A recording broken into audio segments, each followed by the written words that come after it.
Boire au torrent 552. Le passage de la Bible que nous allons lire ensemble aujourd'hui se trouve dans l'Évangile de Matthieu, chapitre 21. C'est la parabole des méchants vignerons. Cette parabole est aussi mentionnée dans l'Évangile de Marc, chapitre 12, et dans l'Évangile de Luc, chapitre 20, mais je ne vais pas les lire. On va lire uniquement l'Évangile de Matthieu, chapitre 21, du verset 33 au verset 45. Lisons ce passage d'abord. À chaque fois que je le lis, mon cœur palpite. Allons lire ce passage pour commencer. Écoutez une autre parabole. Il y avait un homme, maître de maison, qui planta une vigne. Il l'entoura d'une haie, y creusa un pressoir et bâtit une tour. Puis il la ferma à des vignerons et quitta le pays. Lorsque le temps de la récolte fut arrivé, il envoya ses serviteurs vers les vignerons pour recevoir le produit de sa vigne. Les vignerons, s'étant saisis de ses serviteurs, battirent l'un, tuèrent l'autre et lapidèrent le troisième. Il envoya encore d'autres serviteurs, en plus grand nombre que les premiers, et les vignerons les traitèrent de la même manière. Enfin, il envoya vers eux son fils, en disant « Ils auront du respect pour mon fils. » Mais quand les vignerons virent le fils, ils dirent entre eux « Voici l'héritier, venez, tuons-le, et emparons-nous de son héritage. » Et ils se saisirent de lui, le jetèrent hors de la vigne, et le tuèrent.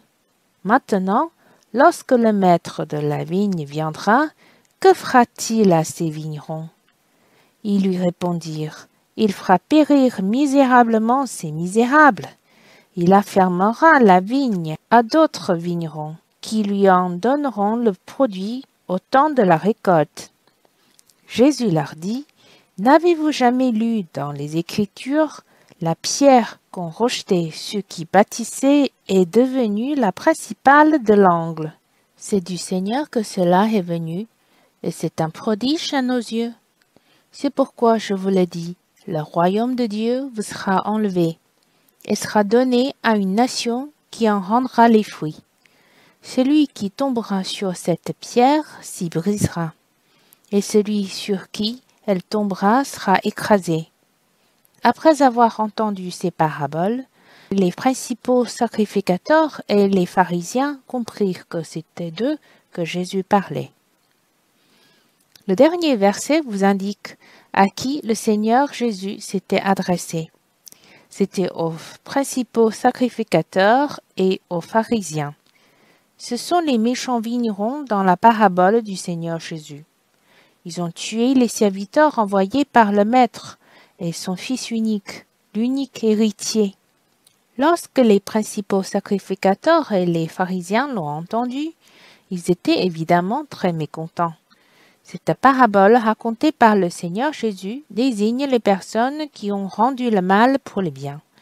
Le Maître est Dieu lui-même, celui qui a planté une vigne pour que ses vignerons puissent récolter des fruits, se nourrir et gagner de l'argent.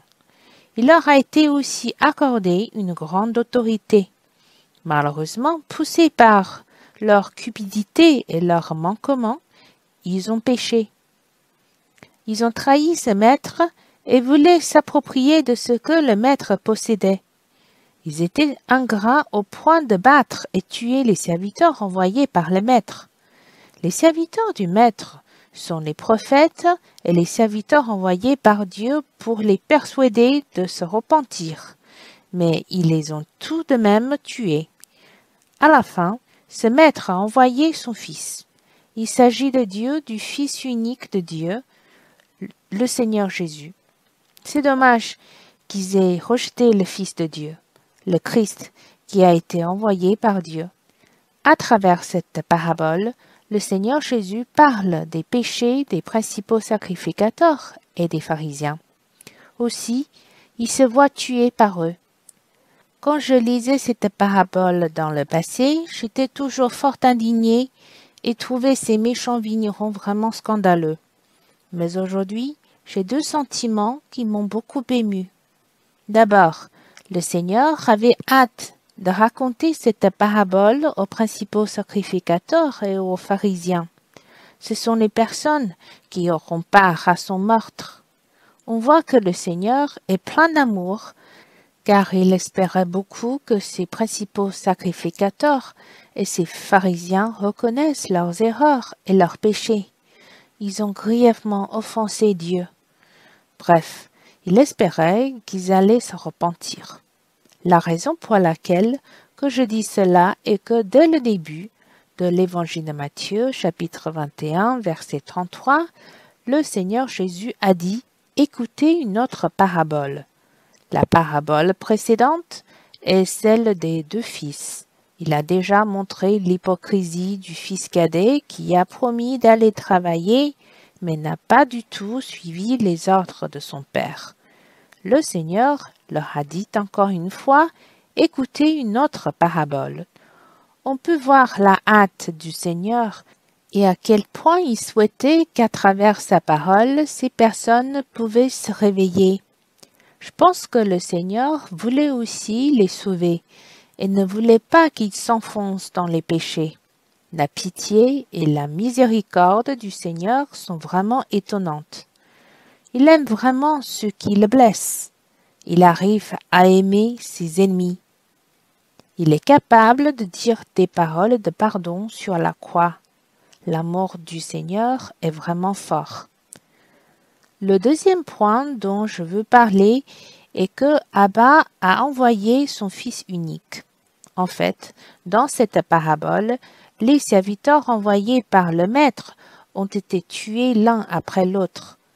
Il y en a qui ne pouvaient pas rentrer chez eux.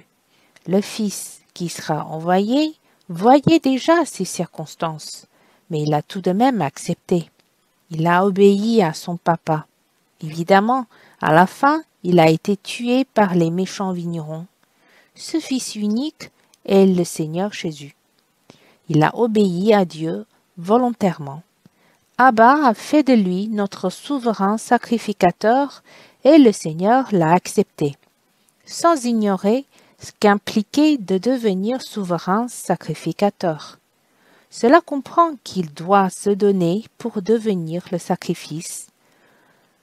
Je remercie vraiment le Seigneur d'avoir embrassé joyeusement la volonté d'Abba et en plus, il a pris la décision de devenir homme pour toujours. Le Seigneur satisfait le plus le cœur d'Abba. Je trouve vraiment précieux d'avoir un Seigneur tellement glorieux, un Seigneur qui aime tant Abba. Malgré la souffrance, il a bien voulu réaliser la volonté d'Abba. Je suis vraiment béni d'avoir un Seigneur si glorieux comme mon Sauveur. Et ce Seigneur a triomphé glorieusement. Il habite déjà dans nos cœurs.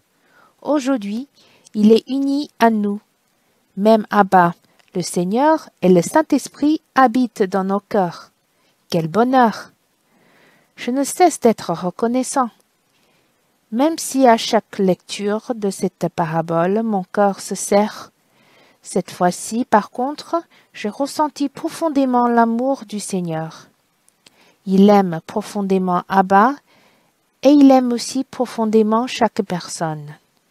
Même les principaux sacrificateurs et les pharisiens. Le Seigneur n'a pas cessé de leur donner des opportunités. Alors qu'il était cloué sur la croix, dans l'extrême amertume, le Seigneur a prononcé des paroles de pardon. Frères et sœurs, cet amour que nous avons rencontré est vraiment trop merveilleux, trop étonnant. Adorons ensemble. Seigneur, on n'en pensait pas à quel point tu avais hâte de dire ces choses aux principaux sacrificateurs et aux pharisiens. Tu désirais beaucoup qu'ils se repentissent et qu'ils reconnaissent leurs erreurs. Seigneur, nous étions aussi pécheurs. Nous avons péché. Nous t'avons offensé. Nous t'avons refusé. Mais je te remercie de ne pas avoir abandonné, mais de nous donner sans cesse des opportunités pour que l'on puisse te reconnaître. Seigneur, c'est aussi tellement précieux que tu obéisses le plus, Abba. Tu as bien voulu être envoyé par Abba et devenir notre souverain sacrificateur. Tu en étais toujours content. Seigneur, tu n'ignorais pas la profondeur de la souffrance que tu allais subir. Toutefois, Seigneur, afin de nous obtenir et de réaliser le rêve d'amour d'Abba, tu l'as vraiment accompli. Je te remercie d'avoir tout traversé fermement pour nous. Tu as dit, tout est accompli. C'est précieux que nous puissions maintenant avoir part, apprécier l'amour d'Abba et être unis à toi pour toujours. Nous sommes vraiment infiniment heureux. Seigneur, que nous te répondions avec amour. Voilà, j'espère que vous allez aussi rester en silence devant le Seigneur.